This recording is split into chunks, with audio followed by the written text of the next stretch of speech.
The Eagles, they just found themselves a safety and another offensive lineman for Stoutland to mold into a Pro Bowler.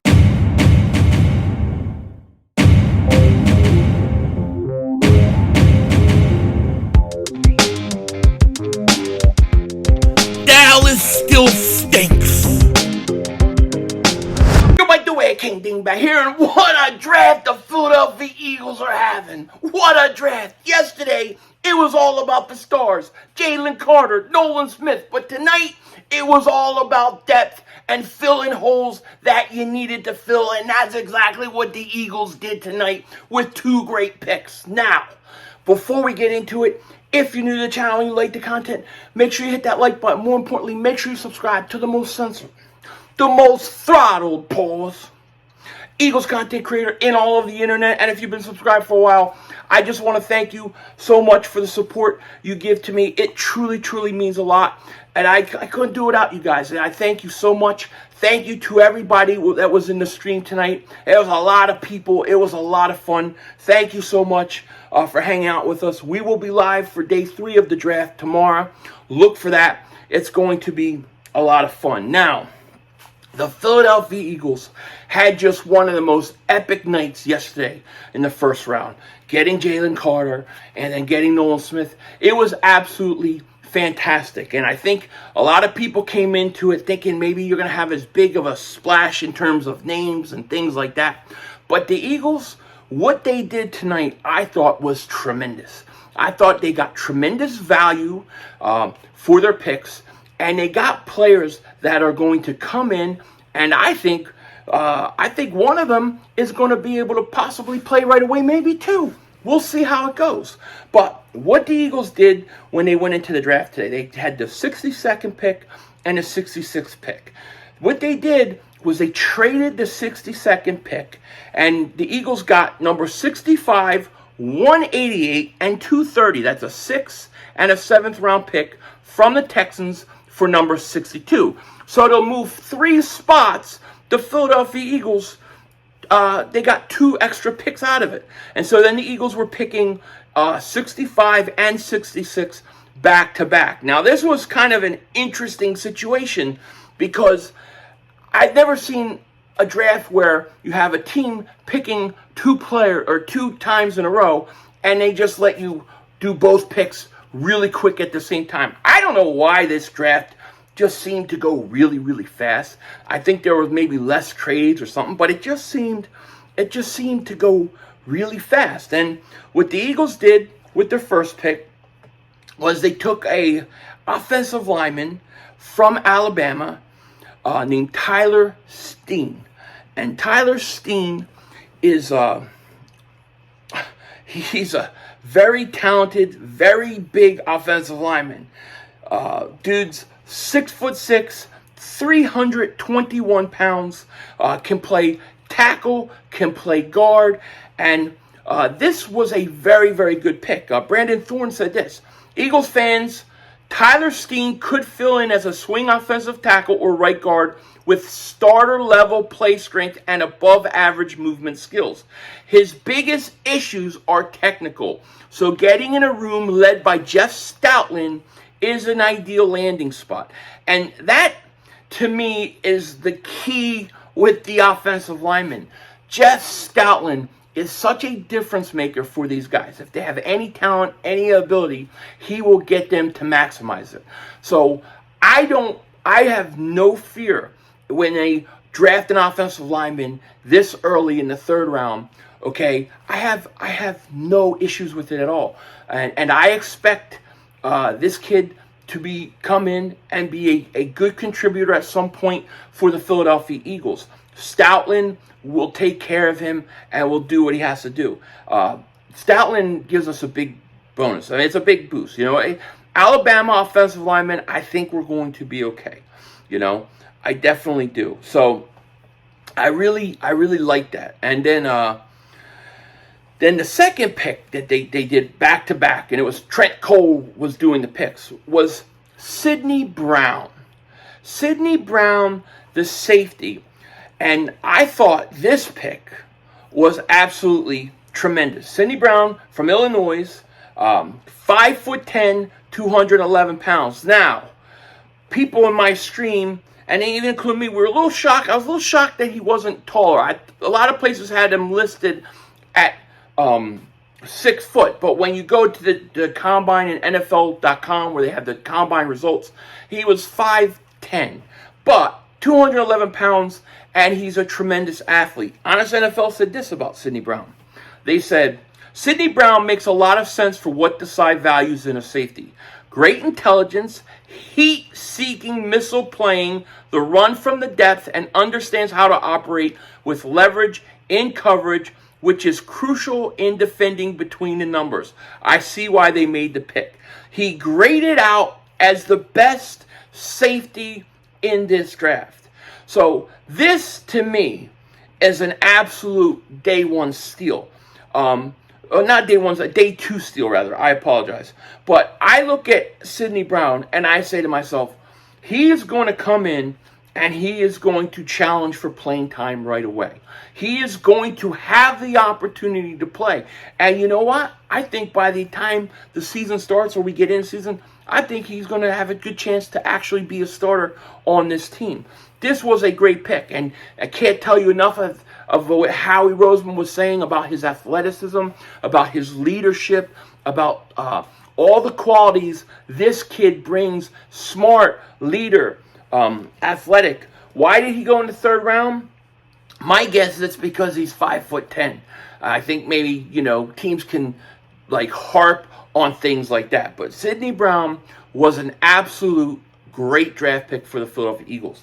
And when you look at both these picks, they're both picks that come from positions that they needed to fill. They need another offensive lineman. They need it. They have to have another offensive lineman. They got it.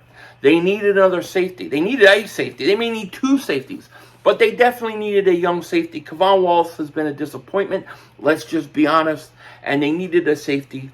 Everything we hear about this kid is going to come in and he is going to make noise. So I'm very excited about both these picks. I give them a solid A for tonight because they filled two needs with two picks while adding more picks for tomorrow. And that's a very important thing. And tomorrow's picks are going to be a big opportunity for the Philadelphia Eagles to maybe take some chances on some guys that may be there. Rashawn Johnson's still there. Kylie Ringo is still on the board. So maybe the Eagles want to take some of those picks tomorrow and they want to take some chances on some guys, take a swing at the fences at somebody who might have fallen that has a lot of talent, something like that. But I think, when you go in the first round of the draft, I think it's very important, especially in the first round, you got to take the best player available. You got to take the talent in most cases. But when you start getting into the middle of the draft, it's about depth. It's about position of needs and those kind of things. And the Eagles, they've done both days of the draft, they've played it out perfectly. They went best player available, sitting there in the first round for two picks yesterday. Then they come back today and they fill two positions of needs. Two guys with a lot of tremendous upside, a lot of talent, and if they develop right, could be starters on this team for a long time. I'm very high on these picks. I really like what the Eagles did.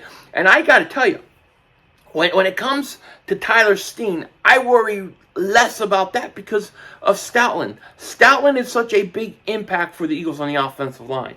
So I think the Eagles had a tremendous night. Now, tomorrow, the Eagles go into the draft and they got a 6th round pick at 188. They got a 7th round pick at 219, another 7th round pick at 248, and another 7th round pick at 230. They've got 4 picks tomorrow. We're supposed to have only 2. We added 2 picks to only trade back 3 spots and then make your pick. So I thought the Eagles had a really good night. Now, I know a lot of people, they don't like, when you draft offensive linemen, that tends not to be flashy. People don't like that as much. But that's the Eagles' bread and butter. The offensive line is their bread and butter. They had to do it. And getting an offensive lineman from Alabama is a very good thing. And I'm sure Stoutland had a big deal, had a big input in the offensive lineman to choose from. I'm almost positive.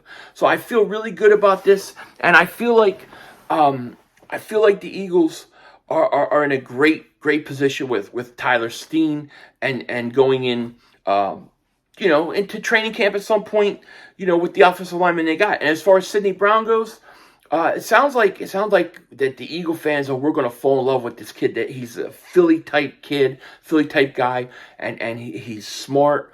He hits hard. He's a leader, and he's going to be a guy that we're definitely going to enjoy watching during training camp and preseason and things like that. So it should be pretty interesting. Now remember, we will be streaming it live tomorrow. Also, you have to remember that after the draft, one of the biggest things that happens is the Eagles go out, and as soon as the draft is over, you go out and you start trying to get as many undrafted free agents signed as you can. It was pretty interesting. Howie Roseman said tonight, he said that when it comes to undrafted free agents, this is what Howie has. He has kind of a way to help motivate, coaches developing these players. Brandon Lee Gaunt wrote this. Howie Roseman says, when undrafted free agents make the Eagles roster, their position coaches get bonus. And the area scouts also get a bonus. So you have your coaches, the scouts, they have a lot of incentive, extra incentive, to have these guys develop and make the team. I think that's a pretty cool thing. And it's going to be interesting to see what the Eagles do at the undrafted free agent spot. Now, there are still issues and things I think the Eagles have to address still. I still think you need another running back. They're going to have to do it. Maybe it's not going to be in the draft based upon all the running backs that are off the board. I do like Rashawn Johnson from Texas. Maybe he's somebody that they could look into. But whether they get a running back in this draft or they trade for one, I think after June is also a time where the Eagles could add players. We saw the Eagles add LeGarrette Blount in June. We saw them add James Bradbury in June. We've seen them do that before. So by no means, just because they might not have a running back at this point right now, doesn't mean they're not going to add one at some point before training camp and preseason and all that starts.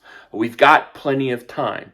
But right now, what the Eagles did in the second day of the draft, I thought it was tremendous. I thought they got tremendous value for areas that they had to fill depth-wise on their team, and they did that. And I believe that they got two guys that, if they pan out, will be starters possibly on this team down the road. So we got to keep an eye for that. Those are just my thoughts on it. I will see everybody in the morning. Morning for me, afternoon for you guys for the draft. Day 3 should be very, very interesting. With that said, take care. Talk to you later, of course. Don't be a dingbat. And remember, it's Howie Vision. We're all just living in it.